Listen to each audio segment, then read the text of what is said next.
আমার সাহায্য দরকার। অন্ধকারে লুকিয়ে আছে অজানা রহস্য। অশরীরী কাহিনীর জগতে আপনাদের স্বাগত। এটাই ওয়ার্ল্ড অফ অর্পিতা, যেখানে প্রত্যেক গল্প শিহরণ আর আতঙ্কে ভরপুর। আপনারা কি প্রস্তুত? তাহলে আলো নিভিয়ে দিন, মন দিয়ে শুনুন। শুরু করছি আজকের গল্প। আমার আজকের গল্প গোধূলির প্রেত ছায়া।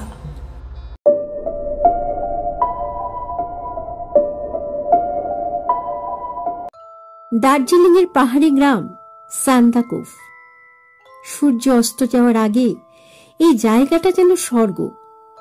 আকাশের লালচে আভা, চারপাশে পাইন গাছের ফিসফিসানির সাথে ঠান্ডা হাওয়া এক অদ্ভুত মোহময় পরিবেশ সৃষ্টি করে।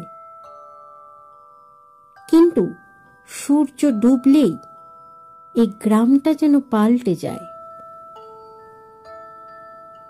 সঞ্জয় দত্ত একজন তরুণ লেখক, দার্জিলিংয়ে এক পুরনো বাংলোতে উঠেছিলেন পাহাড়ি প্রকৃতি আর ভৌতিক গল্পের সন্ধানে। সেখানকার স্থানীয় বাসিন্দারা তাকে সাবধান করে দিয়েছিল, গোধূলি বেলায় একা বেরোবেন না। কিন্তু সঞ্জয়ের অভ্যাস ছিল সন্ধ্যার আলো আধারিতে পাহাড়ি রাস্তায় হাঁটতে বেরোনো। সেদিনও তিনি বেরিয়ে পড়েছিলেন, চাঁদের আলোয় ঝলমলে পথ। কিন্তু হঠাৎ করেই আবহাওয়া পাল্টে গেল। ঝিরঝিরে হাওয়া ঝোড়ো রূপ নিল,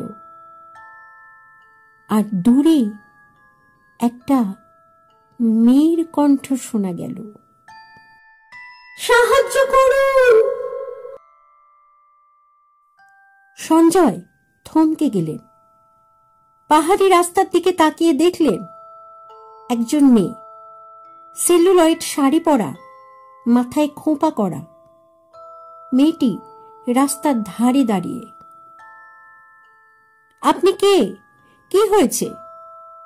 সঞ্জয় এগিয়ে এসে জিজ্ঞাসা করলেন। মেয়েটি মুখ তুলে তাকালো। সঞ্জয় দেখে আঁতকে উঠলেন।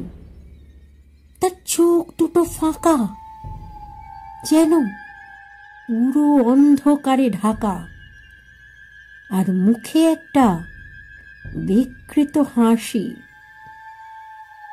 আমার সাহায্য দরকার, মেয়েটি বলল, কিন্তু তার কণ্ঠ হঠাৎ করেই বিভৎসভাবে বদলে গেল, যেন একাধিক কণ্ঠ একসাথে কথা বলছে। সঞ্জয় বুঝতে পারলেন তিনি ফাঁদে পড়েছেন। দৌড়ানোর চেষ্টা করলেন, কিন্তু পায়ের নিচে মাটি যেন পিছলে যাচ্ছে। চারদিকে পাইন গাছগুলো জীবন্ত হয়ে তার দিকে এগিয়ে আসছে। সেই মেয়েটি তাকে তাড়া করছে, আর তার হাসির শব্দ পাহাড়ের প্রতিধ্বনিতে আরো ভয়ঙ্কর হয়ে উঠছে, যেন মৃত্যুর এক পা দূরে। হঠাৎ এক বৃদ্ধের কণ্ঠ শোনা গেল, ওকে ছেড়ে দে। সঞ্জয় দেখলেন এক বৃদ্ধ হাতে ত্রিশূল নিয়ে দাঁড়িয়ে। বৃদ্ধ ত্রিশূল ঘুরিয়ে সেই মেয়েটির দিকে তাক করলেন। মেয়েটি এক ভয়ঙ্কর চিৎকার দিয়ে অদৃশ্য হয়ে গেল। বৃদ্ধ সঞ্জয়কে বাংলো পর্যন্ত পৌঁছে দিলেন। এরপর তিনি বললেন, এই মেয়েটি ছিল সুরমা। বহু বছর আগে এখানে তাকে ঠকিয়ে খুন করা হয়।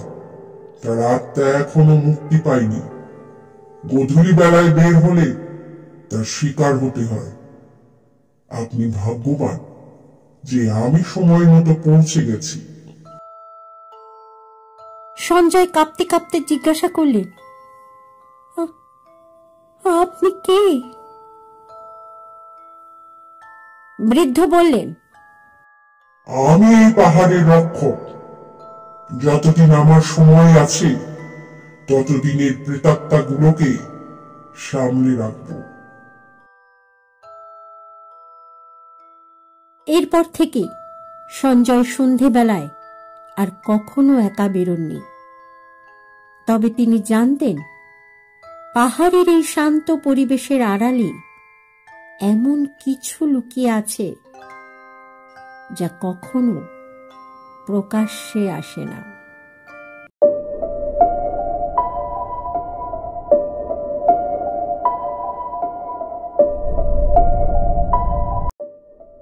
কেমন লাগলো আপনাদের আজকের গল্পটি? ভালো লাগলে একটা লাইক, কমেন্ট করতে ভুলবেন না। গল্পটি শেয়ার করে অন্যদেরও শোনার সুযোগ করে দিন এবং চ্যানেলটি সাবস্ক্রাইব করে পাশে থাকার অনুরোধ রইল। উৎসাহিত করুন যাতে আরো থ্রিলিং স্টোরি আপনাদের জন্য আনতে পারি। দেখা হচ্ছে নেক্সট ভিডিওতে। ততক্ষণে সকলে ভালো থাকবেন, সুস্থ থাকবেন, সাবধানে থাকবেন।